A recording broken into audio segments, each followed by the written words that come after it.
unkosikazi wakho bazokutshela ukuthi uleft akangakwazi ukwenziwa uright. But le lama bathengela impuphu abasabi ukuphosta ku Facebook. Batshela umhlaba wonke ukuthi ngimthengele impuphu and then you call that an offering.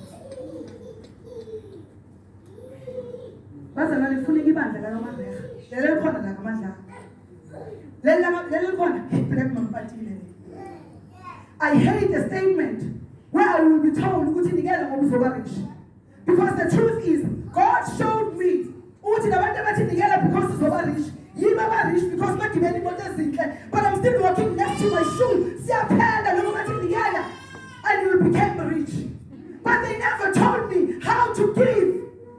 Abangifundisa ukunikela kuyikona bona ufuna ngusumakade. Namhlanje in the church they have banned 2 rand. Because bathi 2 rand 5 rand imali ezinkomo ezikhwalile. But who told you that when Jesus watshela lo muntu wesifazane omfelokazi wathi batshela abafundi bathi what everybody has given, but this woman has given more than any one of them. Amen. Why? Bafundisi, we're going to answer about these souls to God. Sizophendula. When there is one thing in my life I always pray for, I don't want to carry anybody's burden. That's why I will never carry a burden for another person. I don't want to answer for anyone,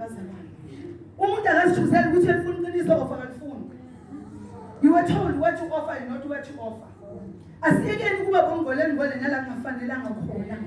Ekhangina wenzi kahle mara ngaphandle ufuna ukushaya. Kanti levangeli njani abafanele sikhuluma ngawo njani? Ake siqalele emakhaya lasizalwa khona. Ake siqalele bomama bethu, the first blessing comes from our parents. Umama kayazi nethanda yami, kodwa umfundisi selakhi 2 million ngapha lapho 30 cent. That is not the gospel. You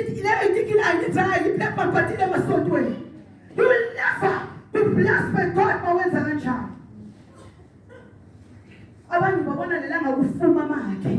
Hayi, makaqhamuka lapho uhamba ngesibayibayi. Mabaqala bakhuluma bathi lo gogo lo bekala abantwana uyamangala. Uthi hawo. Hayibo. Gogo. Abantwana bafunda kanje. Kodwa bomakhelwane bahluphekile iminyaka. Banika umama ukudla.